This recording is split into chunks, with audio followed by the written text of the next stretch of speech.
আসসালামু আলাইকুম। আজকে ভিডিওতে আমরা কথা বলবো রাশিয়া স্টুডেন্ট ভিসায় মোট কত টাকা খরচ হবে। কোন পারপাসে কি পরিমাণ টাকা খরচ হয় রাশিয়া স্টুডেন্ট ভিসায় যেতে তা আজকের ভিডিওতে আমি A to Z total step by step clear করার চেষ্টা করব। চলুন ভিডিওটি শুরু করা যাক।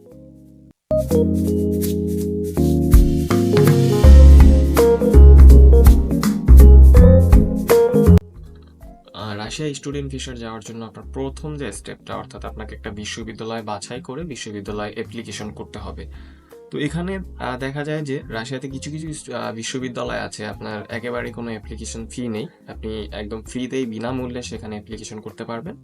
আবার কিছু কিছু বিশ্ববিদ্যালয় আছে যেখানে আপনার $30 থেকে $35 মতো খরচ হতে পারে। দ্বিতীয়ত আপনার যেটা লাগবে অর্থাৎ আপনার অ্যাপ্লিকেশন পড়ার পরে আপনার ইউনিভার্সিটি থেকে অফার লেটার চলে আসলো, আপনার ইনভাইটেশন লেটার চলে আসলো।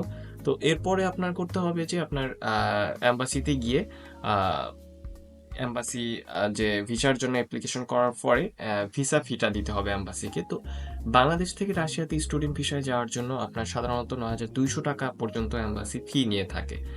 এটা আপনার এম্বাসিকে দিতে হবে, এটা একটা খরচ। এরপরে আপনার প্রয়োজন হবে অর্থাৎ আপনি ভিসা ফি দিলেন, আপনার অ্যাপ্লিকেশন ফি দিলেন, এরপর প্রয়োজন হবে টিউশন ফি। তো বিশ্ববিদ্যালয় ও কোর্সের উপর ভিত্তি করে আপনার টিউশন ফি বিশ্ববিদ্যালয়ের উপর এবং কোর্সের উপর ডিপেন্ড করে আপনার টিউশন ফিটা পড়বে যে ১৬০০ থেকে $৫,৬০০ পর্যন্ত এটা হবে। অর্থাৎ আপনি ধরেন হচ্ছে ল্যাঙ্গুয়েজ প্রিপারেটরি কোর্সে গেলেন, সেক্ষেত্রে আপনার অবশ্যই টিউশন ফিটা কম হবে। সেক্ষেত্রে আপনার টিউশন ফি ধরেন আপনি $১৬,০০০ ইয়ারলি ধরলাম। আবার যদি আপনি ৪ বছরের ব্যাচেলর কোর্সে যান, সেক্ষেত্রে অবশ্যই আপনার টিউশন ফিটা বেশি হবে। সেক্ষেত্রে $৫,৬০০ মার্কিন ডলার আমি ধরলাম। তো আপনি ধরে রাখতে পারেন যে ১৬০০ থেকে $৫,৬০০ পর্যন্ত আপনার $৬০০ পর্যন্ত আপনার খরচ হবে। এরপরে আপনার যে খরচটা হবে সেটা হচ্ছে আবাসন ও জীবনযাত্রার খরচ। বিশ্ববিদ্যালয়ের হোস্টেলে থাকার খরচ রাশিয়াতে তুলনামূলকভাবে কম এবং অনেক কান্ট্রির থেকেই কম। থাকা খাওয়ার খরচ মিলিয়ে প্রতি মাসে আপনার $১৫০ থেকে $২০০ মতো খরচ হয়ে যাবে। এর বাইরে আছে আপনার আদার্স যেসব খরচগুলো অর্থাৎ আপনার ভিসা আবেদন প্রক্রিয়ার সাথে জড়িত যেসব খরচ আপনার এর ভিতরে আছে আপনার মেডিকেল টেস্ট। তো মেডিকেল টেস্টের জন্য আপনার সাধারণত ৬,৫০০ থেকে ৭,০০০ টাকার মতো খরচ হবে। এটা আপনি রাশিয়ার এম্বাসি অ্যাপ্রুভড যে কোনো মেডিকেল সেন্টার থেকে মেডিকেল টেস্টটি করাতে পারেন। বাংলাদেশের স্টুডেন্টরা সাধারণত মেডিনোভা, তারপরে ইবনে সিনহা, অর্থাৎ রেপুটেড যেসব ভালো মেডিকেল সেন্টারগুলো আছে, যারা হচ্ছে কি রাশিয়ার মেডিকেল টেস্ট করায়, এমন একটা ভালো গ্রহণযোগ্য মেডিকেল সেন্টার থেকে অবশ্যই আপনি টেস্টটা করাবেন এবং এক্ষেত্রে আপনার বাজেট খরচ হবে ৬,০০০ ৬,৫০০ থেকে ৭,০০০ টাকার মতো। এরপর আপনার প্রয়োজন হবে পুলিশ ক্লিয়ারেন্স। পুলিশ ক্লিয়ারেন্সের জন্য আপনার ৫০০ থেকে ১,০০০ টাকার মতো খরচ হবে।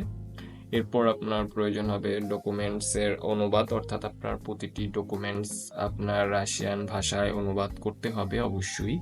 এখানে একটা আপনার খরচ হবে। ডকুমেন্টস অ্যাডাস্ট্রেশন ফরেন মিনিস্ট্রি এবং হচ্ছে আপনার বোর্ড থেকে আপনার ডকুমেন্টস এবং সার্টিফিকেটগুলো অবশ্যই সত্যায়িত করতে হবে। তো আমি টোটাল হচ্ছে গিয়ে আমার রাশিয়াতে হচ্ছে যেসব খরচগুলো হয় এগুলো যদি সবগুলো হিসেব করে বলতে যাই, সেটা ২০২৫ সালের জন্য আপনি ৪.৫ লাখ থেকে ৫ লাখ টাকার মতো আপনার খরচ হবে। তাছাড়া আবার দেখা যায় যে আপনি যদি কোনো এজেন্সি কিংবা হচ্ছে গিয়ে অন্য থার্ড পার্টি কারো হেল্প নেন, সেক্ষেত্রে আপনার তাদের চার্জ সহ প্রায় ৬ লাখ টাকার মতো বাজেট রাখতে হবে। তো বলা যায় যে ২০২৫ সালে যদি আপনি রাশিয়াতে স্টুডেন্ট ভিসায় যেতে যান, সেক্ষেত্রে আপনার ৪.৫ থেকে ৬ লাখ টাকার মতো খরচ হয়ে যাবে। অবশ্যই আজকের ভিডিওটি দেখার পরে আপনার রাশিয়াতে স্টুডেন্ট ভিসায় যেতে কি পরিমাণ বাজেট রাখতে হবে তার একটা ক্লিয়ার ধারণা হয়েছে। ভিডিওটি ভালো লাগলে অবশ্যই চ্যানেলটি সাবস্ক্রাইব করুন। পরবর্তী ভিডিও দেখার আমন্ত্রণ রইল। ধন্যবাদ।